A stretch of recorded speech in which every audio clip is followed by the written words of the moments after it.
जिस नरेंद्र मोदी जी के बारे में आप कहते हैं, जहाँ जाते हैं पहले वहीं वो माँ बना लेते हैं। क्या उत्तर प्रदेश के लोग नहीं हैं? यहाँ के व्यापारी नहीं हैं? बनारस में यूथ नहीं है? यहाँ के सारे कामकाज में बाहरी लोगों को लाके रख देना। नरेंद्र मोदी जी ना जनता के हैं, ना भगवान के हैं, ना महिलाओं के हैं, ये किसी के नहीं है। मणिपुर में महिलाओं को नंगा करके 20,000 लोगों के सामने बलात्कार किया गया। आप एक बार नहीं गए, सबसे बड़े दुश्मन आप। ये कौन है? ये ब्रजभूषण सिंह कौन है यहाँ का? अपने को दादा नाना कहता है। अभी 8,600 महिलाओं के साथ शारीरिक शोषण किया, जिसमें 70 वर्ष की महिलाएं हैं, और उसके साथ गठबंधन कर रहे हैं। सबसे बड़े दुश्मन आप। साउथ का अभी चुनाव खत्म हुआ, इधर आके रोने लगे। भाइयों एवं बहनों, गंगा घाट पर आते हैं 3 ठो, वही कौन एंकर होती है, और जब आते हैं वही तीनों में कोई एक होती है। ए भैया, ऐसा न बहरूपिया, ये गंगा मैया जल्दी से इसको ले जाइए। राहुल जी पूर्णिया में जाते हैं, बीमा भारती जी के लिए प्रचार करते हैं। एक तरफा प्यार नहीं होता? तेजस्वी जी के साथ। अब हम एक तरफा ब्लाइंड प्यार करते हैं तो क्या दिक्कत है आपको? अब ये बताइए, दुनिया बदलेगा। सांसद कहलाएंगे या फिर कांग्रेस के सांसद? इस देश का सेवक कहलाए। नमस्ते, मेरा नाम निकिता है और आप देख रहे हैं लोकतंत्र टॉक्स। इस समय हमारी मौजूदगी बनारस में है और बनारस में हमारे साथ राजेश रंजन उर्फ पप्पू यादव जी हैं। थोड़ा सा दिखाइए इन्हें। पप्पू यादव जी, पहले तो सबसे पहले आपका बनारस में बहुत बहुत स्वागत है और हमारे चैनल पे भी आपका बहुत बहुत स्वागत है। आप बनारस में मोदी जी के संसदीय क्षेत्र में हैं, कैसा लगा है? पहले तो ये शिव की नगरी है। जिस नरेंद्र मोदी जी के बारे में आप कहते हैं, जहाँ जाते हैं पहले वहीं वो माँ बना लेते हैं, और जिस शहर जाते हैं वो वहीं का बेटा बन जाते हैं। कहते हैं मैं यहीं का बेटा हूँ और मैं इस शहर को नंबर 1 करूँगा। गंगा ने बुलाया, फिर गंगा के बेटे हो गए। इस बार उन्होंने बोला है कई सारे इंटरव्यू में कि गंगा माँ ने मुझे गोद लिया है। 2014 में बोल करके आए थे कि माँ गंगा ने बुलाया है। अब दिक्कत क्या है,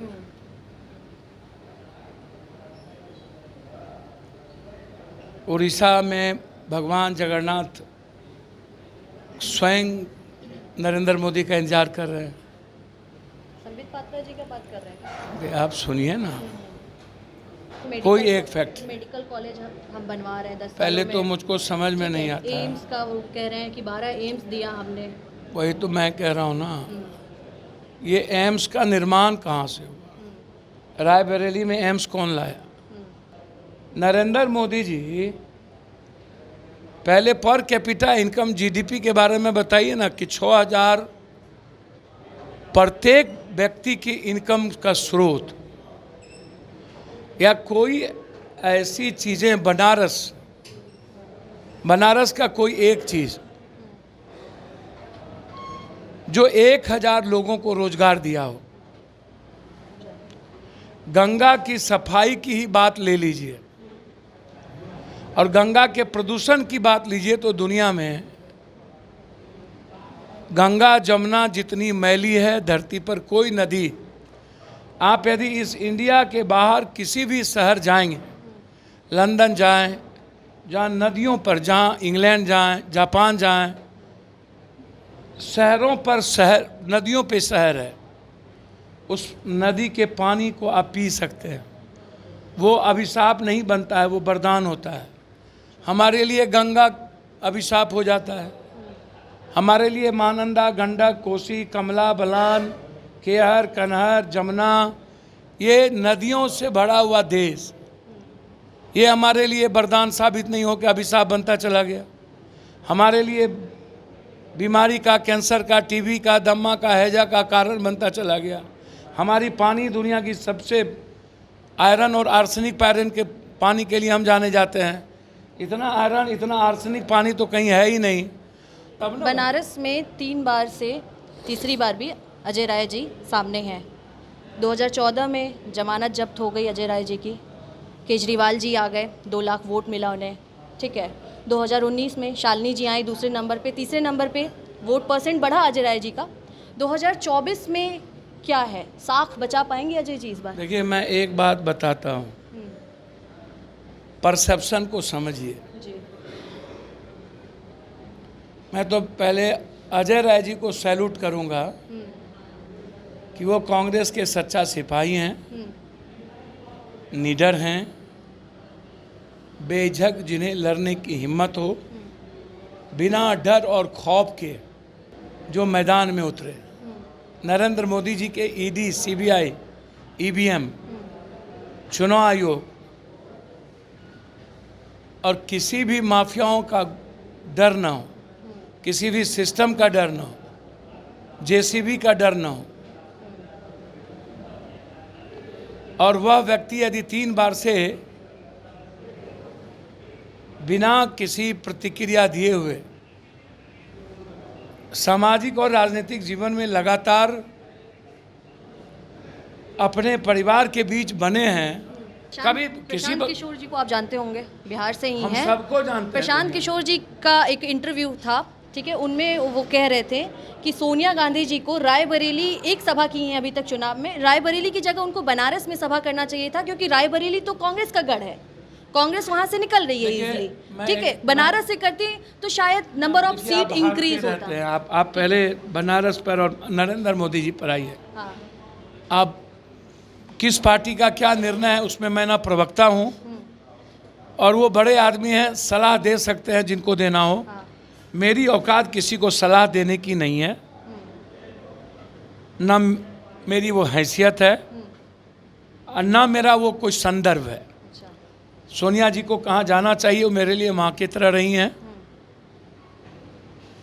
उनका स्वास्थ्य अलाउ करता है कि नहीं करता है, कहाँ जाना चाहिए, उनका जो इमोशनल अटैचमेंट है रायबरेली अमेठी से, जो फीलिंग है, वो इतने बीमार के बावजूद यदि रायबरेली के इमोशंस के साथ जुड़े हुए हैं, मैं तो उनको सैल्यूट करता हूँ।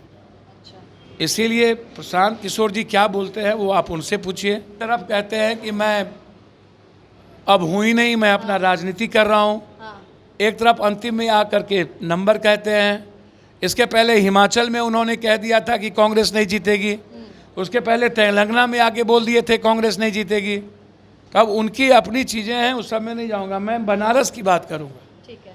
मैं ये जानना चाहता हूं कि 16 सालों में एक भी फैक्ट्री लगी या नहीं उत्तर प्रदेश में, 16 सालों में एक नई स्कूल खुली या नहीं, 16 सालों के अंदर कितने बच्चों को नौकरी मिली, 16 सालों में कितने बार पेपर लीक हुए, कितने जीनियस बच्चों की ज़िंदगी तबाह हुई, कितने बच्चे आत्महत्या किए, कितने बच्चों की नौकरी गई। इस बनारस में पूंजीपतियों को कमाने के नाम पर, गुजरातियों को पैसा जेब भरने के नाम पर कितने उत्तर प्रदेश के लोगों की ज़िंदगी तबाह हुई, कितने बनारस के लोगों की दुकानें टूटी, कितने गंगा के नदी के किनारे मिडिल क्लास के घर बर्बाद हुए, कितने लोगों के सपने खत्म हुए, कितने लोगों की उम्मीद को आग लगा दिया गया अदानी, अंबानी और पूंजीपतियों और गुजराती के पैसे के कारण। या अभिशाप नरेंद्र मोदी जी को क्या छोड़ देगा? क्या ये वरदान था? छोटी छोटी दुकानें, एक तरफ आप बच्चों के लिए सारी चीज़ें ख़त्म कर दिए, एक तरफ आप इंफ्रास्ट्रक्चर नहीं देते हैं, दूसरी तरफ आप कोई नया जनरेशन को आप वो इकोनॉमी नहीं है कि वो नई चीज़ों को ला करके यहाँ पर कर सकता है। आप उत्तर प्रदेश में जब अयोध्या बनी तो चारों तरफ ज़मीन गुजरातियों ने खरीद लिया। आप गुजरातियों के द्वारा एक ट्रेन का, रेलवे का टिकट बुक करते थे और एक भी जगह वहाँ आदमी नहीं उतरता था, सिर्फ टिकट बुक होती थी और उसको सोशल मीडिया में वायरल किया जाता था। बाप रे बाप ट्रेन बुक, बाप रे बाप प्लेन बुक। आदमी नदारत, बस एक मार्केटिंग आप किए और उस मार्केटिंग के नाम पर गुजरातियों को सारी ज़मीन दे दिए। क्या उत्तर प्रदेश में उत्तर प्रदेश के लोग नहीं हैं? यहाँ के व्यापारी नहीं हैं? बनारस में यूथ नहीं है? यहाँ के सारे कामकाज में बाहरी लोगों को लाके रख देना। तो नरेंद्र मोदी जी ना जनता के हैं, ना भगवान के हैं, ना महिलाओं के हैं, ये किसी के नहीं है। ये इन्होंने सपना को बेचा है, इन्होंने उम्मीद को ख़त्म किया है, सारे रास्ते बंद कर दिए हैं बनारस वाले के, यूपी वाले के। लोग ठगे महसूस हुए हैं और इनके झूठ पर अब कोई भरोसा नहीं करेगा। चाहे ब्लैक मनी हो, नोटबंदी हो, काला धन हो, जाली नोट हो, स्टार्टअप हो, स्किल हो, स्टैंडअप हो, जनधन योजना हो, आयुष्मान हो, उज्ज्वला योजना हो, ODF हो, आप जिस चीज़ को उठा के ले लीजिए। गिनती करें क्या इनकी एक एक चीज़ों को? मैं यदि मैं इनके एक एक चीज़ को गिनाऊं, मैं एक छोटी सी आयुष्मान में चले जाऊं, उज्ज्वला योजना को चले जाऊं, 90% लोगों के घर में गैस सिलेंडर पड़ा हुआ रहता है। गरीब के घर की तो बात छोड़ दीजिए।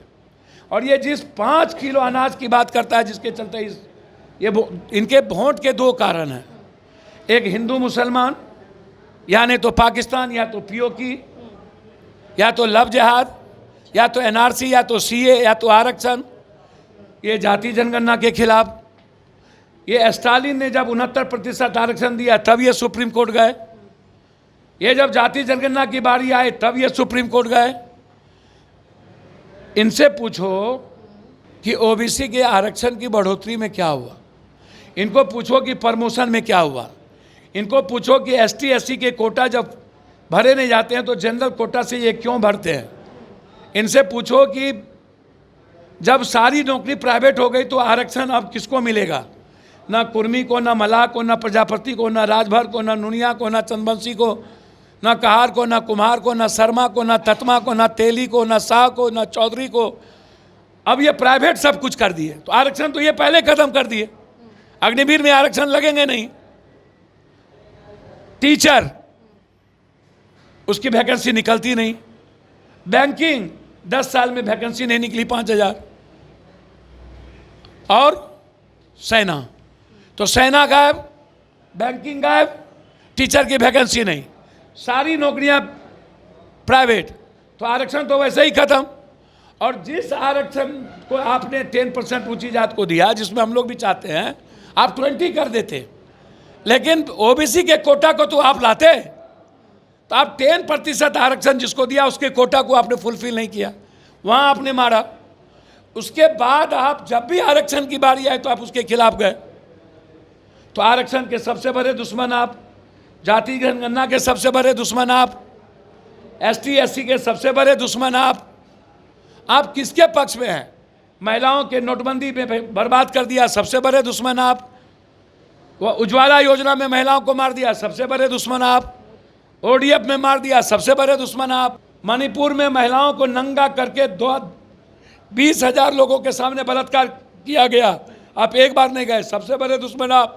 ये पहलवान को सबसे ज़्यादा शोषण करने वाला ये कौन है? ये ब्रजभूषण सिंह कौन है यहाँ का? अपने को दादा नाना कहता है, सबसे बड़े दुश्मन आप। सेंगर, सबसे बड़े दुश्मन आप। जोगी जी एक हैं यहाँ पर, कौन भोग, क्या नाम है उसका, देवन, बलात्कार केस में जेल में थे, सबसे बड़े दुश्मन आप। अभी 8,600 महिलाओं के साथ शारीरिक शोषण किया, जिसमें 70 वर्ष की महिलाएं हैं, और उसके साथ गठबंधन कर रहे हैं, सबसे बड़े दुश्मन आप। जो नरेंद्र मोदी जी जब संविधान में जाति और धर्म पर आरक्षण का बंटवारा नहीं है तो मुसलमान को आरक्षण कहां से देगा? 2008 में जब कर्नाटक में कांग्रेस ने आरक्षण दी, उसके बाद आपकी सरकार 2 बार आई, आप कैंसिल क्यों नहीं किए? 2, तीसरा, चंद्रबाबू नायडू ने इस बार मुसलमान को आरक्षण देने की बात अपने मैनिफेस्टो में कही है, और आप गठबंधन किए हैं। तो आप गठबंधन कैसे कर लिए और क्यों फिर गाली दे रहे हैं? तो ये सुरसुर मुरमुर और चित भी मेरी पट भी मेरी, कहीं कुछ कहीं कुछ। साउथ का अभी चुनाव खत्म हुआ, इधर आके रोने लगे, भाइयों एवं बहनों। गंगा घाट पर आते हैं 3 ठो, वही कौन एंकर होती है, और जब आते हैं वही तीनों में कोई एक होती है। ऐसे ऐसे रोने लगते हैं। गंगे घाट पे आप काहे रोते हैं? कहते हैं तो हमेशा दया का भीख काहे मांगते रहते हैं लोगों हमें से? परमात्मा ने भेजा इस बार। अरे बाप रे बाप, आप दया की भीख परमात्मा ने भेजा, आप बायोलॉजिकल नहीं है। आप खुदे कहते हैं आपका बाप ने आपको पैदाइश नहीं किया। तो भैया जब बायोलॉजिकल आप नहीं हैं, ऊपर से आए, तो कर दीजिए चमत्कार। हाय हो दादा, करे बायोलॉजिकल है ये नहीं है, कर दीजिए चमत्कार। अच्छा, चलिए एक सवाल पप्पू कोनो जी, सवाल अगर है, साथ में है पप्पू जी साथ में है तो पूर्णिया बात से तो एक सवाल तो बनता है। नहीं, कोनो सवाल पूर्णिया से एक सवाल तो बनता हमको है। नहीं पता। अच्छा ये बताइए, पूर्णिया में पप्पू जी अकेले मैदान में थे ना, कांग्रेस से एक भी पार्टी मतलब 6 ना बार नेता- एमपी बने ना, एक बार अकेले एमएलए, बने, मगर अभी मैडम 3 बार है ना, मां लड़ी, हाँ, 4 बार हम इंडिपेंडेंट एमपी बने, 1 बार एमएलए बने। तो अब कितना बार बने? एको बार लोग एमएलए नहीं बनता, एमपी नहीं बनता, इंडिपेंडेंट। समर्थन में सवाल तो तो उठ रहा है बार ना बनेंगे। कि आप अभी रायबरेली अमेठी जा रहे हैं कांग्रेस के समर्थन में। अरे भाई, कांग्रेस के सच्चा सिपाही हैं तो कांग्रेस- और देश बचाना चाहते हैं। देश की जनता को हम देख रहे हैं क्या स्थिति है, और मिडिल क्लास और गरीब की क्या स्थिति है। ये लोग जात पात करता है, साउथ और हिंदी का बाइफर्केशन करता है। अभी साउथ खत्म हुआ, साउथ को गाली देने लगे नरेंद्र मोदी। नहीं। तो हमको इंग्लिश में गाली दिलवाता है साउथ में। अब पहले साउथ में जाकर के बाप बाप कर रहे थे। ए भैया, ऐसा न बहरूपिया, ये गंगा मैया जल्दी से इसको ले जाइए। सुनिए तो राहुल जी, आप समाज आइए। राहुल जी पूर्णिया में जाते हैं, बीमा भारती जी के लिए प्रचार करते हैं, ठीक है, आपके लिए नहीं गए। कोई भी राहुल जी कांग्रेस को पूर्णिया कोई भी- कहाँ गए भैया? कोई- कुछ पता नहीं। कोई भी नेता राहुल जी कांग्रेस कहाँ का गए नहीं पूर्णिया? कोई भी नेता कांग्रेस का अरे पूर्णिया भैया, नहीं राहुल गया। जी पूर्णिया मगर कहाँ गए? आप कांग्रेस के लिए तमाम जगह घूम रहे हैं। राहुल जी पूर्णिया कहाँ गए? बीमा भारती के लिए प्रचार तो किया था उन्होंने। अरे भैया, हाँ, एक तरफा प्यार नहीं होता है। तेजस्वी जी के साथ। अब हम एक तरफा ब्लाइंड प्यार करते हैं तो क्या दिक्कत है आपको? अच्छा, आप मत करिए, ठीक है, हम करेंगे। ठीक है। आप रोकिएगा, हम क्या? इसको देखेंगे, आप रोकिएगा। क्या पप्पू जी सांसद हमको ये रोक देंगे हमको देखने से?